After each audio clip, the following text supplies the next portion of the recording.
And almost. Yeah. How much are you enjoying living in the trenches, and how much have you realized that is an X factor every time you guys step on the floor? Yeah, I think every road game so far has been living in the trenches, and no one said it was going to be easy, and I think we took pride in that. Coming down to the game, I think we came into the second half. The first half, not the way our best brand of basketball, but the way we came out in the second half, it was our response. And Coach Davis always talked about our response and living in the trenches. This is one of those type of games, and I'm enjoying it, because it's basketball.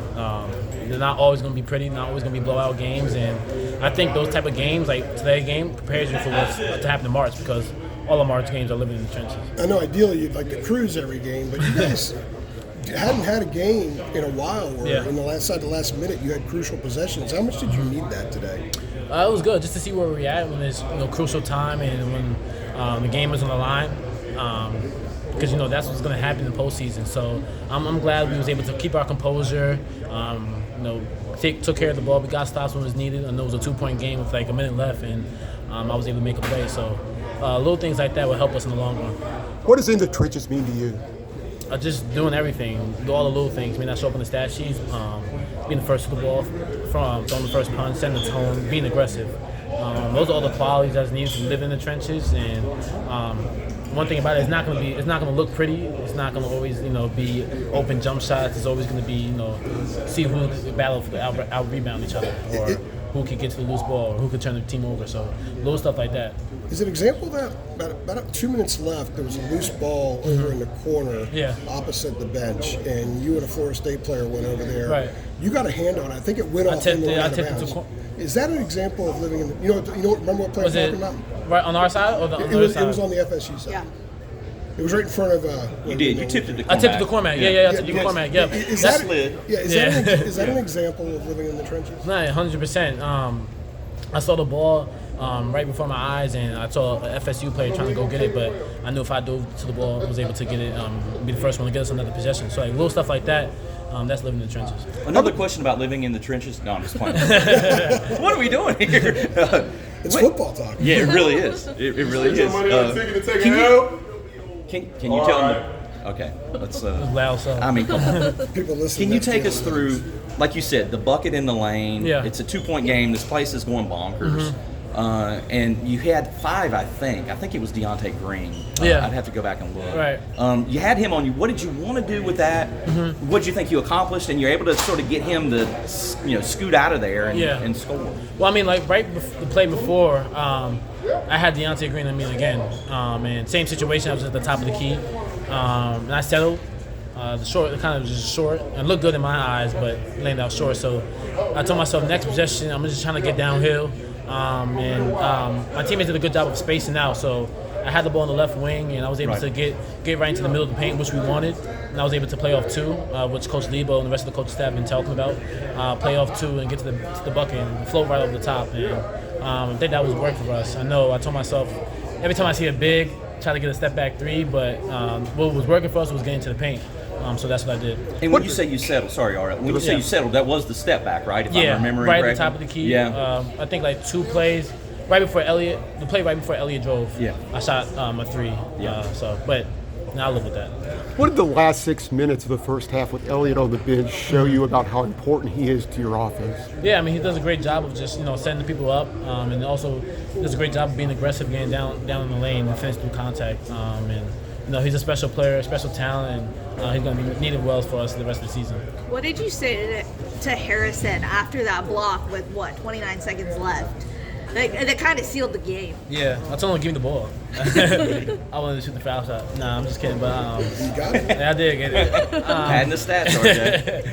But I was just good block, because I was really a way to seal the game, and for me, I was I'm going to shoot the foul shot, and I know I'm going to make it rather than you miss it short. RJ, what led you guys to kind of rein in, the turnover count after the first half? Yeah. I think it was 12 in the first half. What kind of allowed you guys to start reining in? Yeah, that was one of our key emphasis and key points going to the game is to take care of the ball, limit turnovers, and we did a poor job of doing that in the first half. So I think we did a better job, and they also shot 50% in the first half. So we did a better job of guarding their actions and taking care of the ball, getting shots that we wanted. We was able to drive and penetrate, and then we also got the loose balls. I think that's what made a difference for us. Mondo did a good job of tipping out and finding Cormac for a 3-on-1 possession. Harris is always going to be a dominant force on the boards, and the guards, me and Elliot, was able to just get downhill all game and finish out the game strong. Who kind of helps facilitate that conversation, I guess, when it is halftime or during the game, when it comes to, hey, let's kind of get control back on the space inside. Who kind of facilitates most of that conversation for you? It's a combination of all of us. As soon as we get into the locker room, everyone has, their piece to say, whether it's myself, Cormac, or Mondo, Harrison, everyone's just chirping the locker room right before the coaches come in, just to, get us going, and we're fine. And we've been in positions like this, we were down 5, and just not to keep our composure, not get too rattled into the game, but it's all of us. It's not just one person. Everyone's always chiming in and saying their piece, and I think that's good for a team. Hubert called a timeout 2 minutes into the game, probably the earliest I've ever seen him. What was the message there? What was he upset about? We couldn't get the ball. I think That was Armando. Yeah, that was Armando. He couldn't get the ball. He was stuck on the baseline. Yeah, we couldn't get the ball, and that's what got him fired up. That was a little bit of an issue in the first half. Yeah.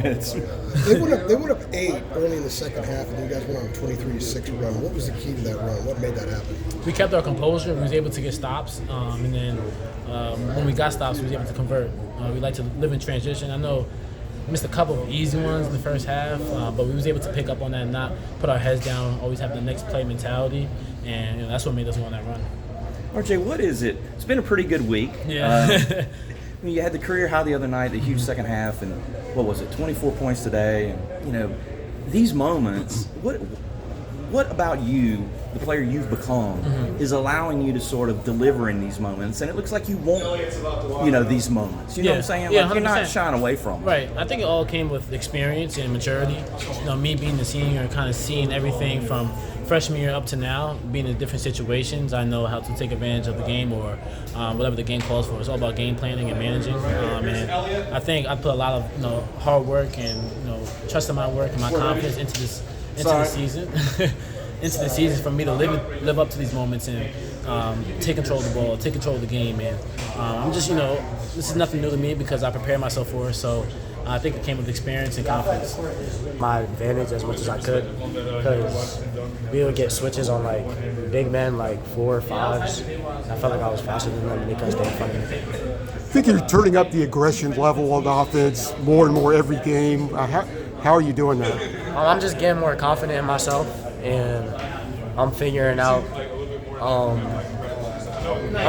really how to get my shots within like the play style without forcing anything.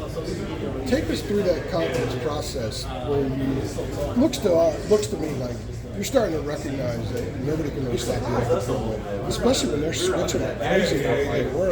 Is that sort of the difference where your confidence that you can take everybody off the dribble now, or is there something else at play into it? Yeah, I think my confidence is just the coaches trusting me more, putting the ball in my hands more, and calling sets that actually get me downhill. And I feel like their confidence is growing in me, so that confidence is also growing in myself. I remember talking to you in late December. I think it was after Charleston, and you did some shots like that. You said you needed to see the ball go through, and you were still dealing with some stuff.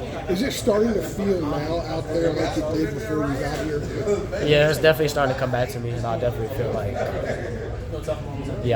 I'm getting back to that. How frustrated was it sitting the last 6 minutes of the first half and watching Florida State rally? It was really frustrating because I felt like the 2 calls I got were kind of cheap fouls, and I felt like I didn't have to do that. And there's been a lot of instances this year where I had to sit because of fouling, and I just hate it. What do you think kind of allowed you guys to, rein in, I guess, the ball control in the second half? I think first half it was like 12 turnovers, whatever it was. What do you think kind of allowed you guys to rein it in? I think we just slowed down a little, and the coaches, during halftime, the coaches were talking about turnovers a lot, so we kind of just focused on taking care of the ball more. RJ was also saying that, right before the coaches get in there, you guys kind of huddle a little bit, kind of discuss what you guys see, things like that. What are those kind of interactions like, when you guys are kind of taking over? We have a bunch of experienced and older veterans on the team, so everybody's constantly talking.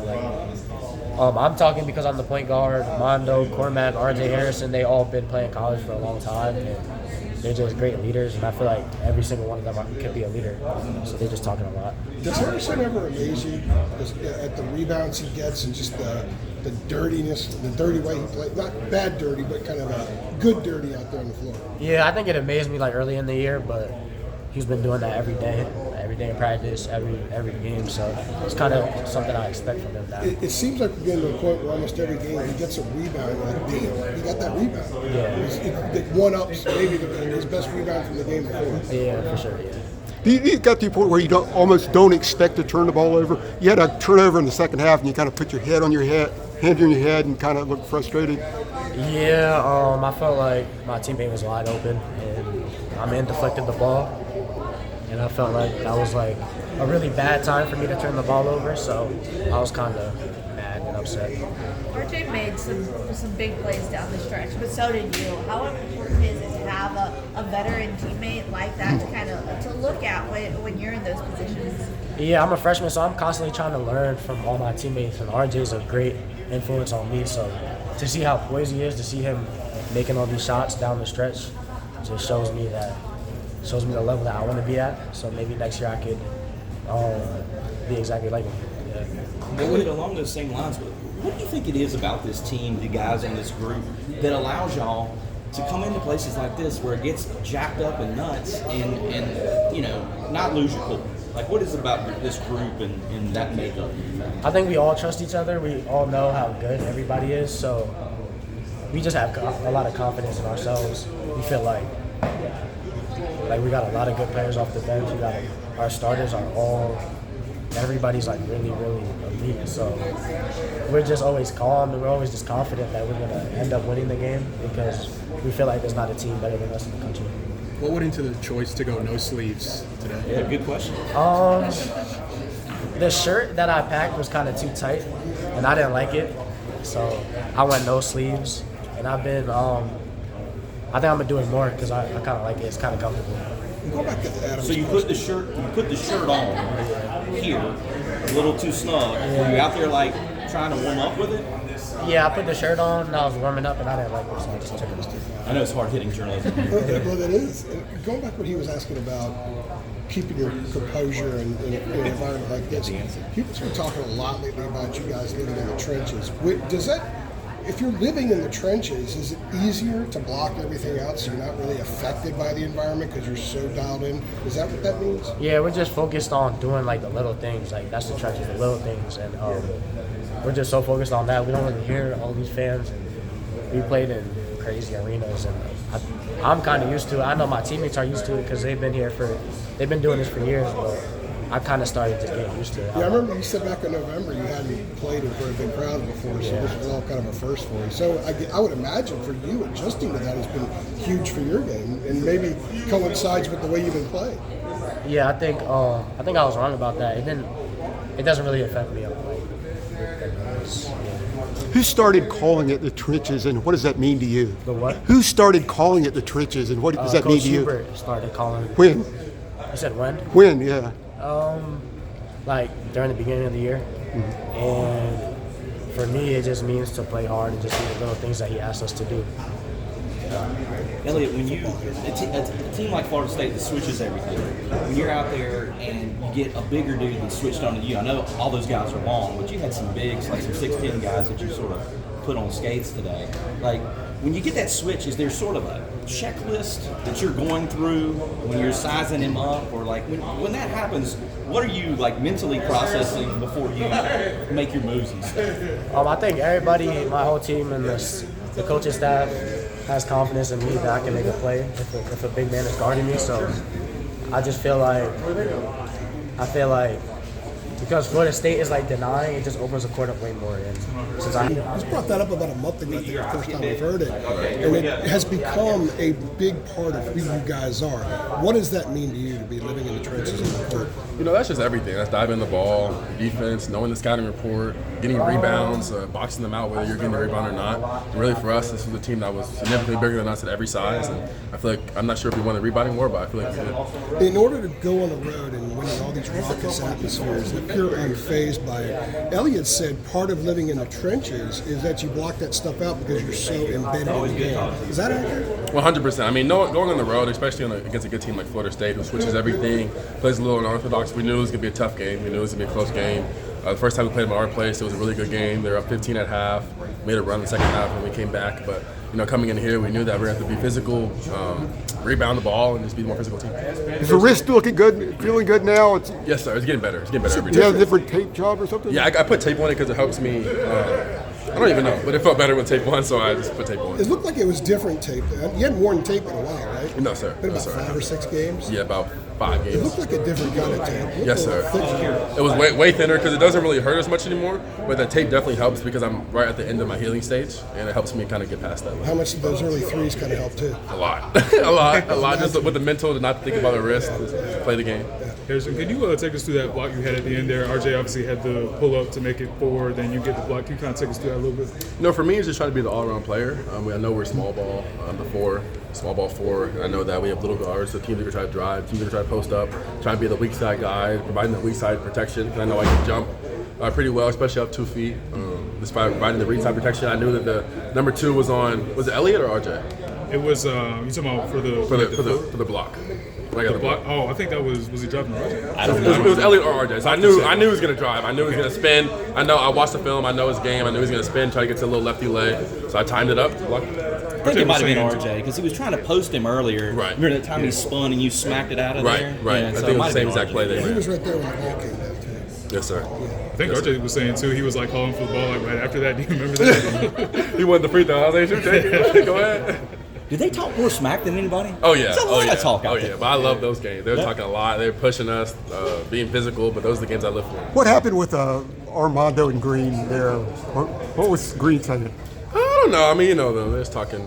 Who knows what they're saying? They're saying a whole bunch of stuff, but they lost. And, we're gonna go home with the dub. When that happened, I looked for you right away. See what you were doing. What do you mean? And you were smiling. Because to me, it's all a game. It's all basketball. I mean, people take it serious, but for me, whatever's said on the court is on the court. So we're cool with them. I see them out. We'll be cool. You were a good rebounder at Stanford, but your numbers right now are borderline great. And how have you become a better rebounder, and how much is that as part of living in the trenches? Coach May. Coach May told me from now on. I mean, every rebounder is go get it. I don't care if Mondo's going for. I don't care if 5 teammates around it. Every rebounder go get it. So now my mind just wired that every ball I see, so grab it. Did he ever tell you his numbers against Duke his last 2 games? He did not, but he did tell me he was the best player to ever walk through North Carolina. That's believable. That's what he told me. That's what he told He me. had 22 boards. How wild is that to get your head around that? No, you've gotten the most rebounds in ACC play, like out of everybody. I mean, for me, it's just we're halfway through I'm sure if we're halfway through. I mean, we haven't really started. 9 games. Yeah, 9 games in. So to me, it's just I haven't really done anything yet. We're only 9 games in. It's a lot, though. Yes, sir. Yes, sir. Harrison, We gotta keep working. What do you remember about the, I guess, kind of halftime? RJ was saying that, you got, before the coaches got in there, you guys were kind of, talking amongst yourselves, we need to change things like that. What do you kind of remember of that, and how did you kind of see it start to translate in that second half? It's happened for us to calm down. I mean, we're turning the ball over a lot. I had a good amount of turnovers. RJ had a good amount of turnovers. And, their pressure, it's hard to play against because any play you run, they take it away. Any action you run, they take it away. They're so tall, so long. And, for us to just calm down. I mean, we've been in this situation at our place. They were up 15. We came back at 1, so we're down 5. It's nothing. Where can you guys get better? Really just starting. I feel like we started off pretty well, but then our second, once the first 4 minutes, once the first 4 minute timeout, usually that's when a team will come back against us. So just having that first 8 minutes being as strong as the first Seemed 4 like it minutes. was today after a couple of chippies and the transition you guys missed. Right. Just kind of went into a funk for a while. Right. I mean, it happens. On the road. We know it's gonna be tough Game games. runs. Right, game runs. What? It's been a pretty good week for RJ Davis. Player of the week. Give it to him. Player of the year. Give it to him too. Like, what is it about? I mean, the numbers are there, but what is it about him as a player, or the player that he's become, that allows him to sort of take over these moments, or just meet the moment? You see what I'm saying? Like deliver in these timely spots. Like, what is it about him? That was one of the biggest reasons I ended up coming here and watching film. My dad and brother watching film and breaking that stuff down. I knew that RJ was an elite scorer, but watching his end of the game film, I knew that at the end of the game, no matter who we're playing, I have a guy. I don't know. I haven't met anybody who can get a bucket like he can get a bucket. So at the end of the game, knowing a guy can get a bucket whenever he wants, I mean, it's so easy. Y'all for real were breaking down film of this? Oh yeah. But before I Right. committed, I watched 15 games, full games. What do you think you guys were saying when you were watching it? I mean, first I was really just watching RJ and Mondo because Right. most other guys were already transferred out. And you knew those guys would be the central Right. pieces. Exactly. I knew they would be back. I knew that they were recruiting me, so just kind of watch to see how they play, see how I can fit in. Right. That's interesting. Yes, sir. I Yes, guess sir. if those. I mean, what were some of your initial thoughts about how your game would kind of like fit with theirs? You know what I mean? Like you see what they can do, but how do you Right. kind of think your game would fit with them? I think because I know I'm a good spot-up shooter. I just provide spot-up shooting, provide spacing for them, I'm a rebound, play defense, and really just play hard. I feel like I have a game that doesn't really matter how you want me to play. I mean, I play however the coach wants me to play. Once we get rebounds, shoot threes, box out. I don't know, box out, play defense. It doesn't really matter. So for me, it was just knowing that I have two really, really, really talented players. So I feel like we're slept on last year. Most of the threes you guys took as a team today were catch and shoot threes. How much of that is with Elliot now driving a lot, showing more assertiveness and being more confident, so that kind of sucks in the defense and leaves some of you guys open out there? Right, being on this team, these are the easiest threes I've ever gotten in my life. Just step in, no close out. I mean, I gotta knock them down. So having Elliot, That in October. yeah, I mean, it's just so easy. I mean, I saw it coming. A guy like Elliot, fastest point guard in the country. Nobody can stay in front of him. We have so much trust in him. Coming on a ball screen, and he gets a switch, clear it out, let him work, and spot up and be ready. They need to put you on all the recruiting videos, Harrison. I mean, it's so positive. This is the happiest time of my life. I mean, it is. It's a dream. I was over there asking Elliot some probably great questions. Did you give a wrist update? What's going on? Obviously, the tape was back on. Did you hurt yourself again? Oh no, I didn't. It was just to help. I'm actually getting better. Probably at the end of my recovery, but the tape really just helped. Just play. Okay. It seems like Thanks. it seems somewhat nonsensical to go back to tape if it's He feeling says better. it. He's saying you're sus. Oh, because just in the Thanks for game, the I feel like Yeah.